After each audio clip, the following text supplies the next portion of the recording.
My name is Charlie Starkman. I am a staff psychologist and the outreach coordinator at Counseling and Psychological Services, or CAPS. I'm excited to be presenting a workshop today on managing anxiety. So we're going to be talking about a variety of healthy strategies to be able to cope with anxiety, including grounding, some different DBT skills, and also some experiential exercises kind of sprinkled in along the way. Before we get started, just making sure that everyone has a couple of things, either a piece of paper and a pen or a pencil, because this might involve some writing, or a tablet or something that you can type on. And we're going to probably be using the chat feature a little bit today. So make sure that that is active and that you can use it. And also somewhere comfortable to sit or lie down, especially when we get to the end, because we're going to be going through and doing a relaxation activity. So with all of that being said, we are going to get started. I thought that this was a pretty timely topic, especially since we're heading into the end. We are in the end of the semester. A lot of deadlines, tests, papers, everything kind of finishing up, and also just this external anxiety and stress with the COVID pandemic, and how we're all trying to cope with this situation. All right, let's get started. So what is anxiety really? So we've all heard this term, but it's can be kind of amorphous. We don't necessarily know exactly what it is, but most of us probably have and will experience periods of anxiety throughout our lifetime. And anxiety is the reaction that we have to different stressors in our lives. So those might be big deadlines for an assignment. We might have test anxiety. That's especially really common in college students. Conflict in our relationships with partners, family members, friends. Anxiety presents in a lot of different ways, both internal, how it affects the way that we think and feel, as well as the way that it affects our body. So some internal symptoms of anxiety. When you're anxious, you might notice that your thoughts start racing, or what's called rumination. We might experience that, where it feels like you're thinking about the same thing over and over and over, kind of like a record player, like it's going on a loop and you feel like you can't stop it. We might feel overwhelmed, perhaps a strong feeling of dread or that we're in danger. We might have a general feeling of nervousness, like we're on edge, and it might also result in difficulties concentrating and focusing on what we need to be focusing on in that moment. Anxiety also affects the body. Anxiety can create different physical symptoms and reactions within us that can include increased heart rate. We might notice a rapid pace of breathing, shallow breathing. We might find ourselves sweating, trembling or shaking. We often feel fatigued or weak. We notice a lot of stomach discomfort, as well as difficulty sleeping. And all of these symptoms together, affecting us in both mind and body, can really start to impact our functioning in a variety of life domains. And this is why being able to have these different strategies in your toolkit and ways to be able to better manage and tolerate anxiety is really helpful, especially during this time. So now that we know what anxiety looks like, here's some quick facts. So the World Health Organization tells us that anxiety disorders are the most common form of mental disorder, with around 1 in 13 people globally struggling to manage their anxiety. There are a variety of different anxiety disorders. These include generalized anxiety disorder, panic disorder, where an individual experiences panic attacks on a fairly frequent basis, social anxiety disorder, so anxiety in situations where a person might be fearful of being judged or embarrassed, and specific phobias. So we all know people who are probably afraid of something. I know for me, I am terrified of heights, and I'm also terrified of bees. So acrophobia is fear of heights. I don't know exactly what the fear of bees is, something phobia, but I'll let everyone know that later. And also, anxiety disorders are what are also called comorbid. So what that means is, oh, thank you, Joanna, apophobia, thank you. Um, so individuals who suffer from anxiety disorders are also more likely to have other what are called comorbid presentations. So that means that they're not just experiencing anxiety, they might also be experiencing depression, post-traumatic stress disorder, as well as obsessive compulsive disorder.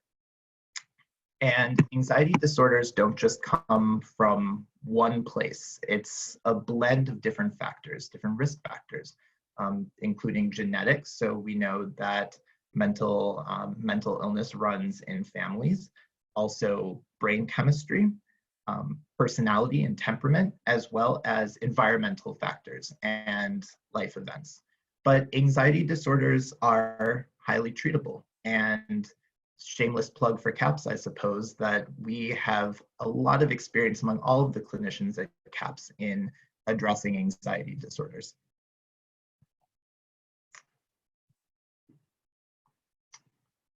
Okay.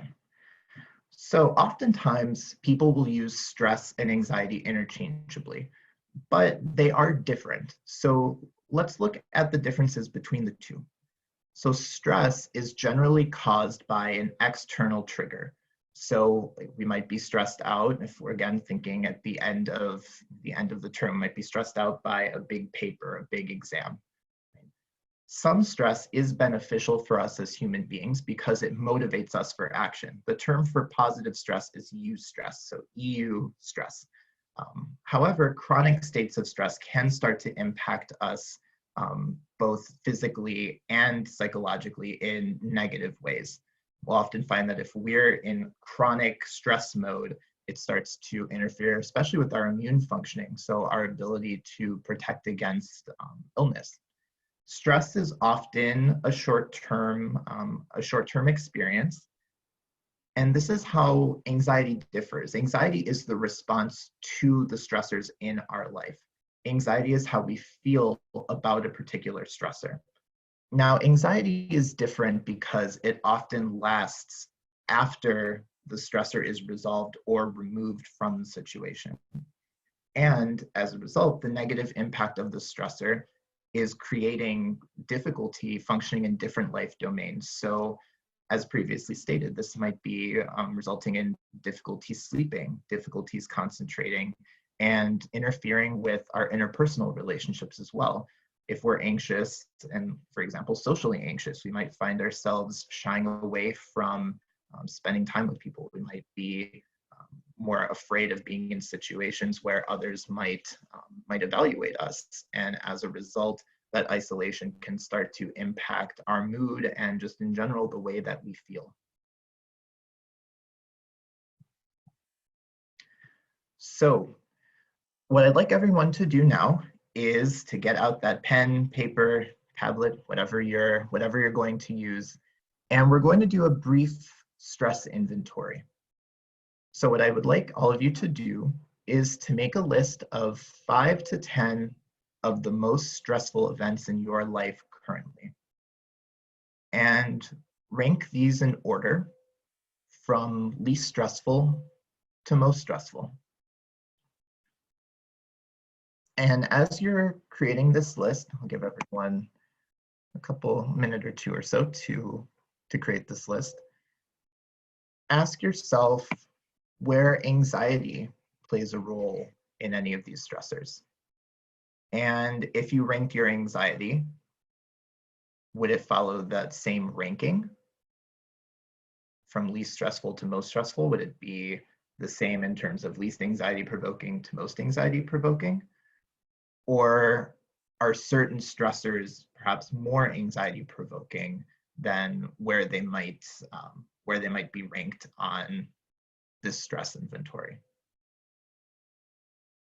And also keep in mind that not all stressors are inherently negative events. So there are even positive things that can cause us stress. You know, we might be very excited to go on on vacation, but the stress of needing to get all of our stuff together and pack and make sure that we can, that we're able to get to the airport and that we have our passports and all of those little things, they can be stressors, but ultimately we are excited, ideally, about going on vacation. So take a minute or two, however long it'll take to write out your list, and feel free to share one or two of these events in the chat box, and also what you noticed about your own anxiety in these stressful situations.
Okay.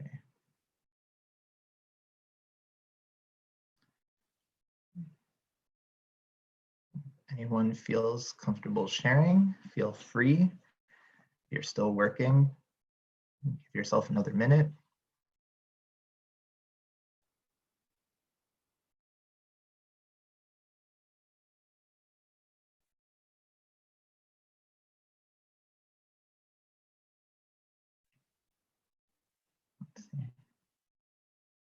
Okay, Sarah writes, dealing with less sleep due to teething toddler is stressful but not anxiety provoking. Good to know this relationship sometimes does and does not mean negative. Yes.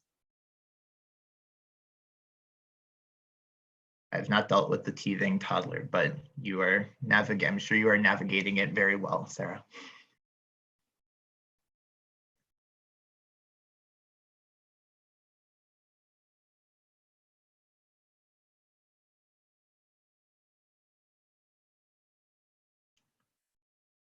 Ask me.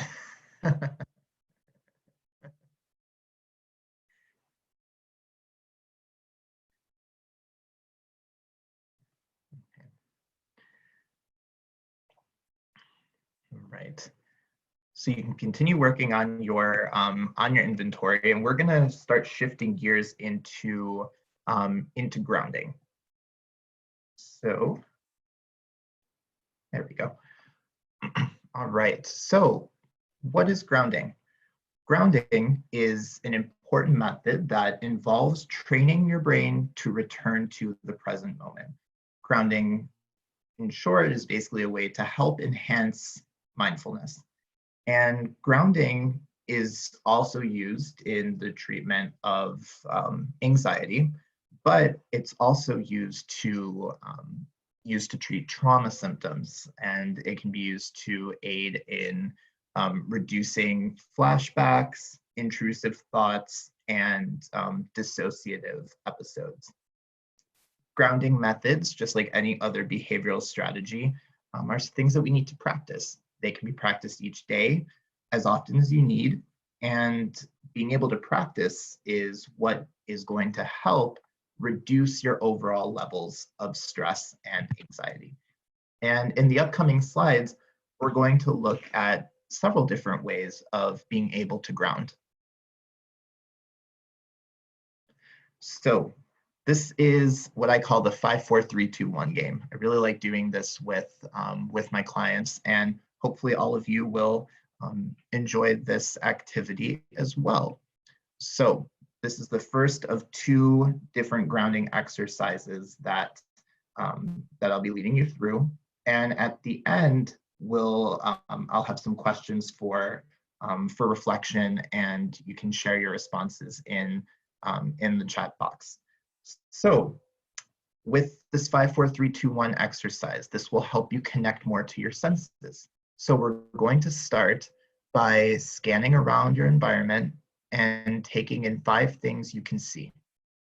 And the items or whatever you see, what colors or variations of colors do you see? Are there any patterns or lines? Be as descriptive as possible.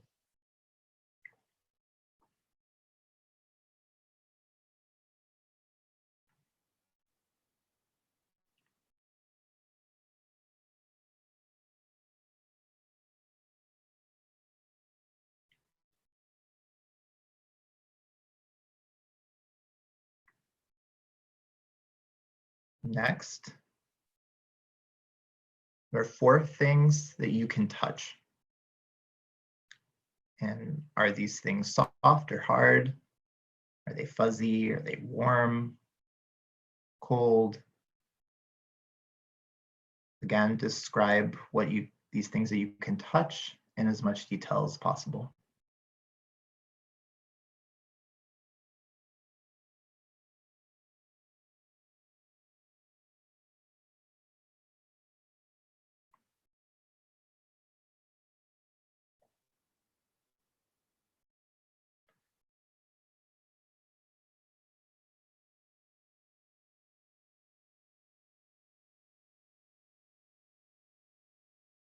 Okay, next, try identifying 3 things that you can hear. What are some different sounds or voices that you're hearing right now? Maybe Sarah is hearing her toddler. Are we hearing, is what we're hearing loud or soft? Different household noises, or maybe a radiator or creaking floorboard. And the goal is not to judge the noise, simply to notice and describe what you hear.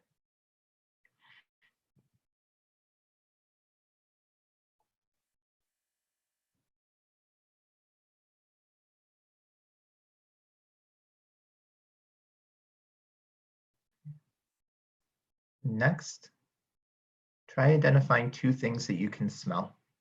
Maybe you put on lotion today. Maybe you can smell the shampoo that you used. Maybe candles. Okay, birds, Lucy says birds chirping. I can hear those too, wonderful.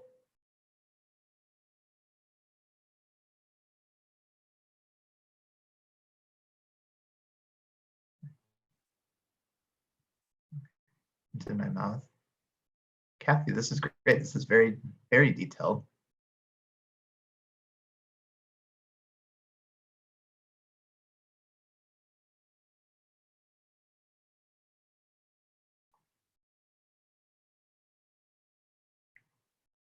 Okay. And then last, something you can taste.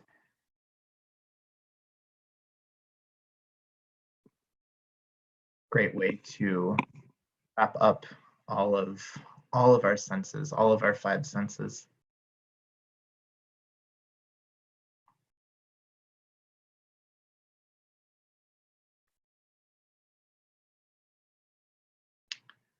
All right.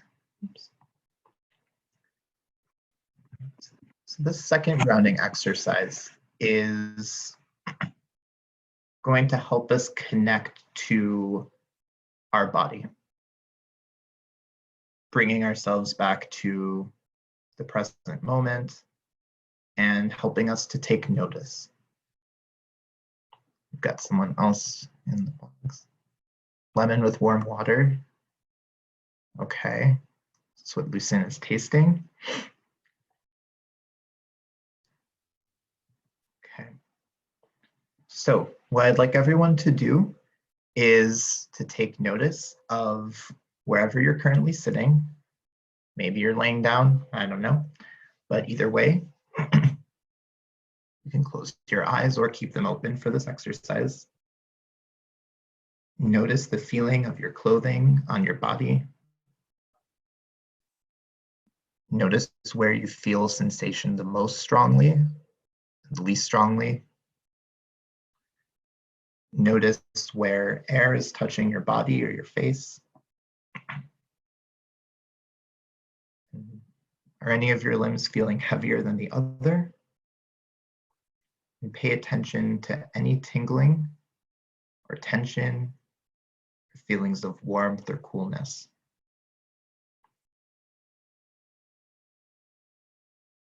And give yourself a minute to take in all of these different feelings and sensations. And notice what you're experiencing.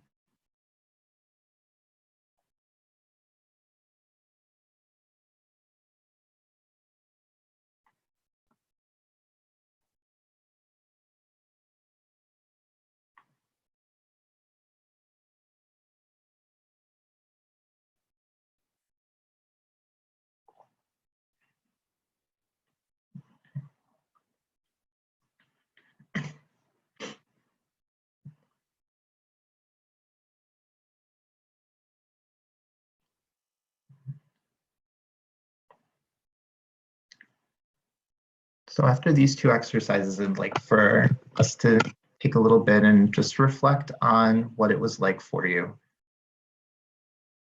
I've got someone in chat, let's see. Lower back sense of discomfort. Okay, so noticing that. Sure, especially if we're sitting in a chair all day, that can definitely happen. And now that you have ideally become more attuned to your senses and to your body, what are some of the changes that you've noticed both physically and emotionally? And especially we know that anxiety emerges in both physical and psychological ways. So what are some of the physical changes you notice? Maybe your breathing has become slower and deeper. Maybe your heart rate has decreased, feel less tense.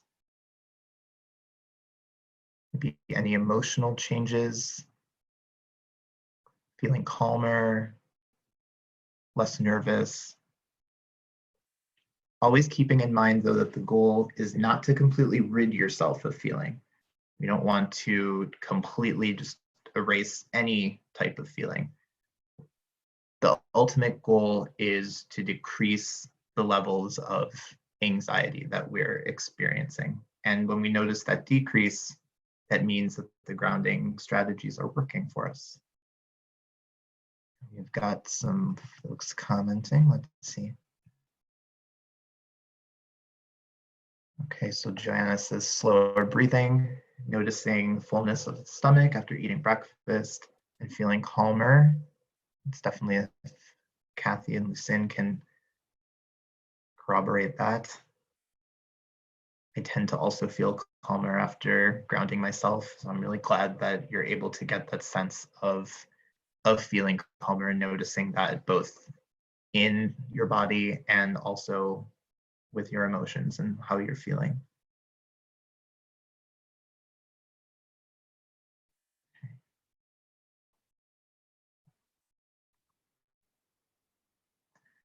All right.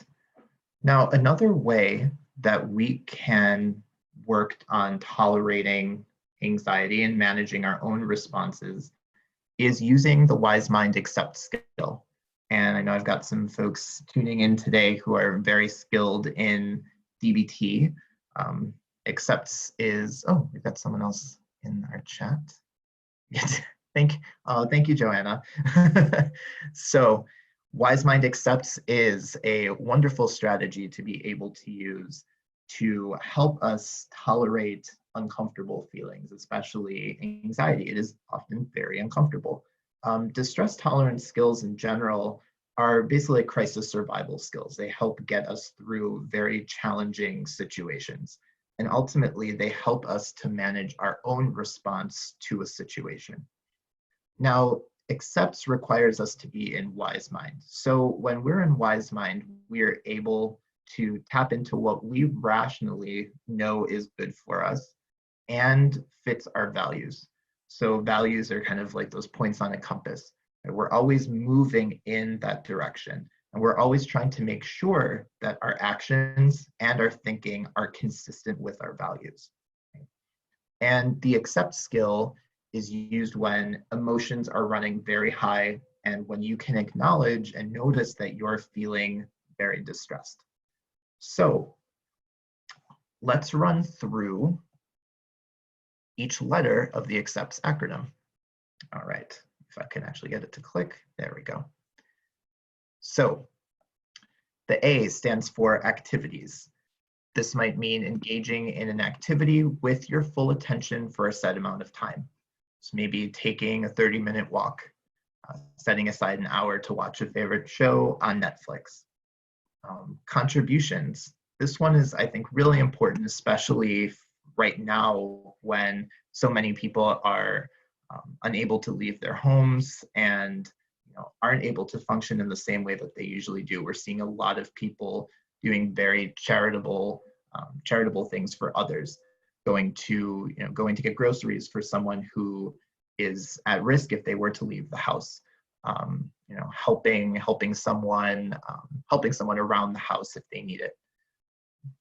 The other C, comparison. So comparing what you're feeling now to another time where you felt this way, and how were you able to move through it? Also, we can think about a time when maybe things were even worse and how you managed to overcome it in that situation.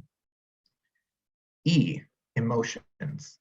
We want to work towards eliciting different emotions than what you're feeling currently. So maybe that means watching a scary or sad movie. Maybe that means watching your favorite comedian, listening to music that makes you feel differently than how you're currently feeling. So you might be really, really tense, anxious, upset about something. Maybe listening to music that helps you to relax, that kind of helps to modulate you and bring you back. The P, this is pushing away. So with pushing away, we're allowing ourselves a set amount of time that you will try not to think about the problem at hand. So pushing it away. You can try setting an alarm.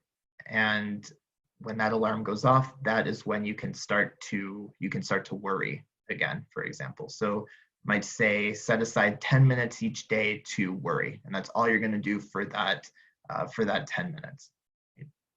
You might try and take a quote unquote mental vacation. You can use visualization activities, change up your scenery, maybe getting outside. We are still allowed to go outside. I know it's kind of cold and it was snowing, but when you are able to get outside and just change up your environment, that can be really helpful. Thoughts, the T, to be able to engage in an activity that helps to stimulate the mind is really, really beneficial in terms of helping to tolerate distress. Being able to maybe do like Sudoku puzzles, crosswords, strategy games, trying to remember song lyrics, anything that you can do to help activate the mind. And the S in accept stands for sensations. So this kind of links back to the 5, 4, 3, 2, 1 game, right? The grounding, being able to notice what your body is experiencing, noticing the sensation of water on your face if you're taking a shower, drinking a glass of cold water, maybe changing your environment and noticing that right now it's colder outside than it is inside. So just being aware as to how your body is experiencing these different sensations. All right. So now we know what accept stands for, what it means. Now I'm going to ask you to personalize it. So write down 3 examples for each step in the accept skills. I'll go back really quick if you want to look at that.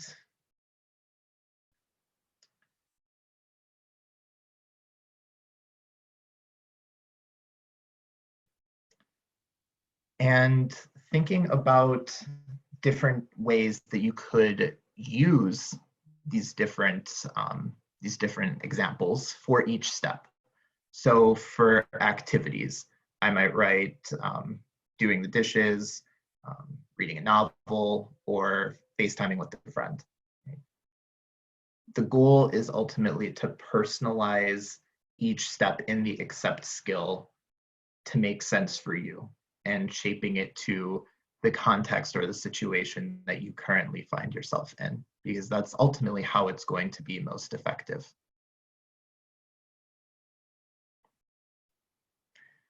And so, whoops, before we move on to tip, if you want to share maybe for one of the letters in the acronym, some of the things that that you were able to come up with.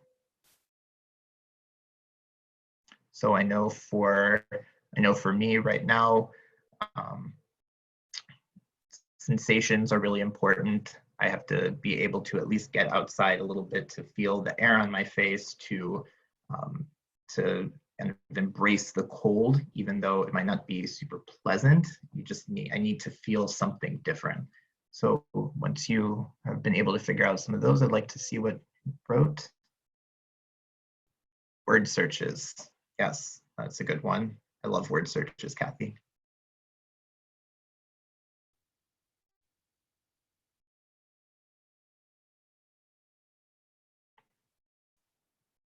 Awesome.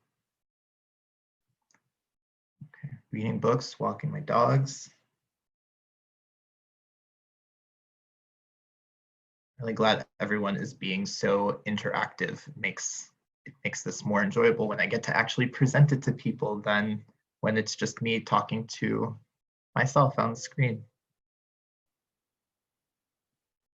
Okay, you can feel free to to share things as we continue. Joanna will probably also really enjoy the tip skill. So another form of distress tolerance in DBT. So this can be substituted for or in addition to the grounding exercises that I shared earlier in this presentation. So with tip skills, we're working to get back into the present moment quickly and efficiently. And ultimately, the end result is lowered emotional reactivity. So basically, less stress and less anxiety. Emotions. Danced fun music, coloring. You guys are creative. Right. So the tip skills. Let's look at what this acronym stands for. So the T, temperature. Examples, you might use an ice pack, cold cloth, or splash cold water on our face or neck for 30 seconds. We don't want to get to a point where we can't, where we completely numb ourselves out, but just to help bring us back, to help lower that emotional reactivity. Sometimes the sensation of cold water can be really helpful. The I might be intense exercising. So think 5 to 10 minutes of exercise like jump roping, running or sprinting. These are helpful ways to be able to release adrenaline, help to utilize the fight or flight mode effectively. And this one's important because if we're in a state where we are extremely anxious or traumatized, we are not able to utilize that fight-flight mode effectively. Right? And ultimately, we want to increase our endorphin levels. And we know that exercise helps to increase endorphins, makes us feel good. P, paced breathing. Oftentimes, we'll see this as breathing in for 5 counts or out for 7 counts. But I personally like more square breathing. So breathing in for 4, and then holding for 4, out for 4, and then holding for 4. But you can do whatever feels most comfortable to you. Start small, and then gradually increasing the pace of your breathing. And exhaling slightly longer than the inhale can help to promote a deeper sense of relaxation, even if it's just by 1 count. And P, progressive muscle relaxation, which is going to be how we will end today's workshop through a progressive muscle relaxation activity. And here we are. We have made it to the end. So what I would like everyone to do is get into a comfortable position. You can either be seated or lie down. And this is a short guided PMR, progressive muscle relaxation exercise to aid in promoting relaxation and easing tension. So because I'm not completely certain that this video will play in Zoom, I'm just going to pull up another screen.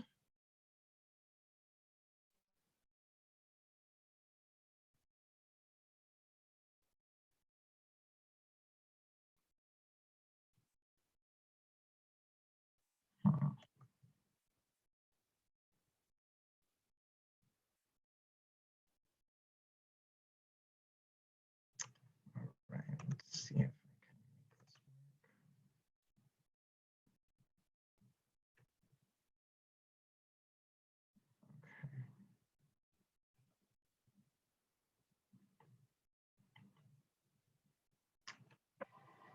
Hi, I'm Candace Alexander.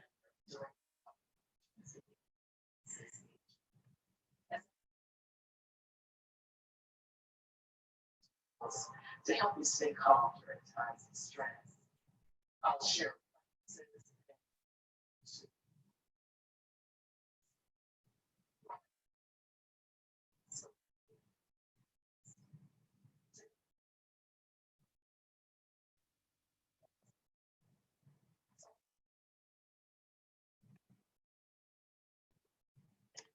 Oh.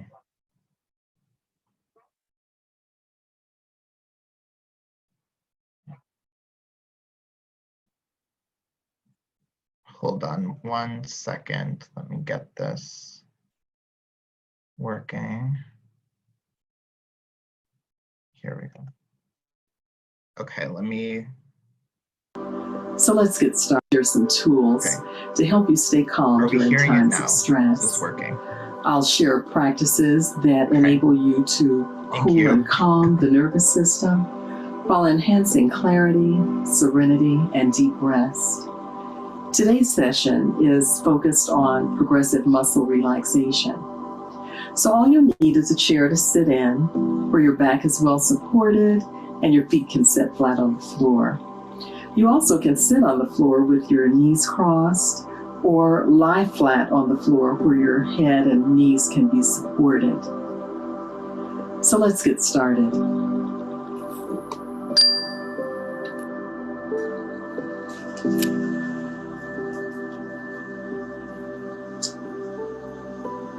So just taking a moment to check in with the body.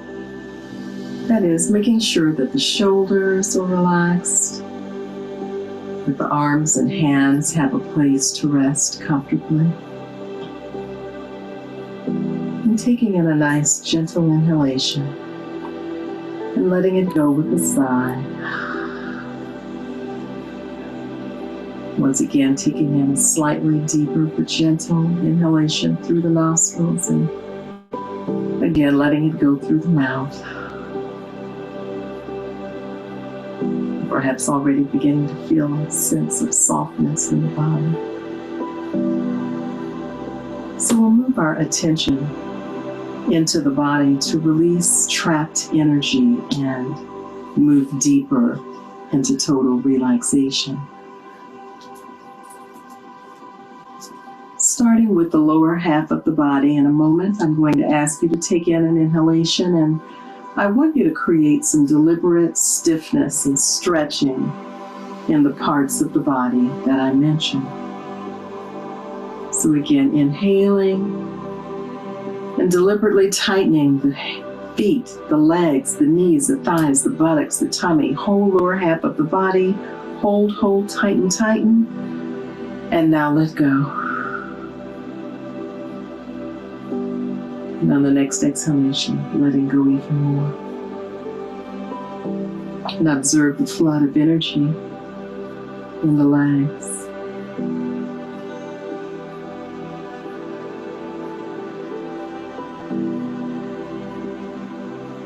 And next we'll work with the upper part of the body. As you inhale, again making it deep and hold, tightening the fists, the arms, the shoulders, the chest, the back, the neck, the face, the head. Tighten, tighten more completely. And now let go. And on the next exhalation, letting go completely. Observing the flood of energy in your arms and face and head.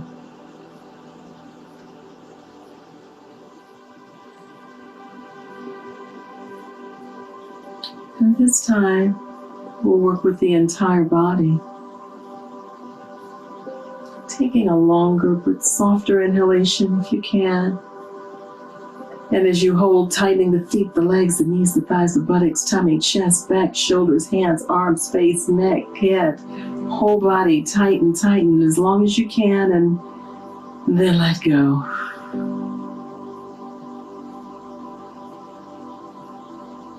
On the next exhalation, letting go even more. Observing the feel and flood of energy, extending to all muscles, nerves and cells, the entire body. Just let your whole body melt into the flood of energy that you feel. Let the whole body go limp. Rest in the silence.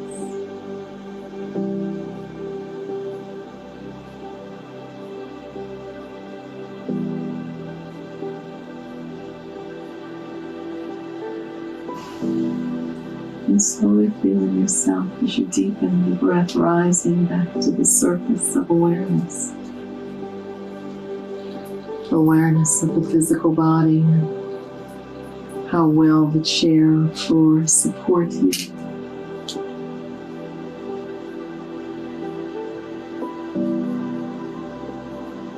The sounds of the room, the air in the room and how it touches your face.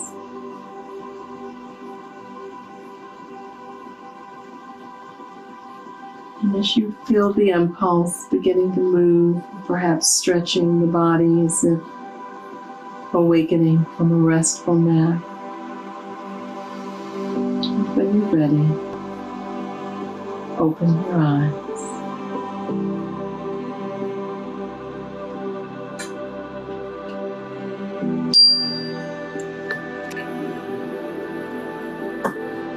Thank you for joining us for this practice. If you'd like to know more, go to lung.org or call our lung helpline. Breathe easy. Namaste.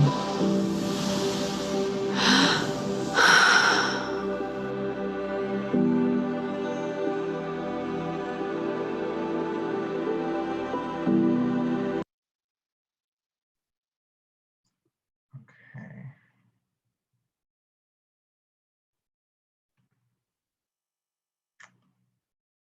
Right.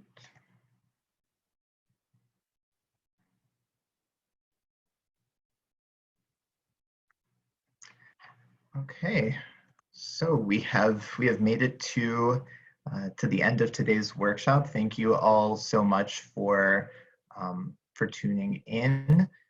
Just to let everyone know that CAPS is still open. We are taking clients.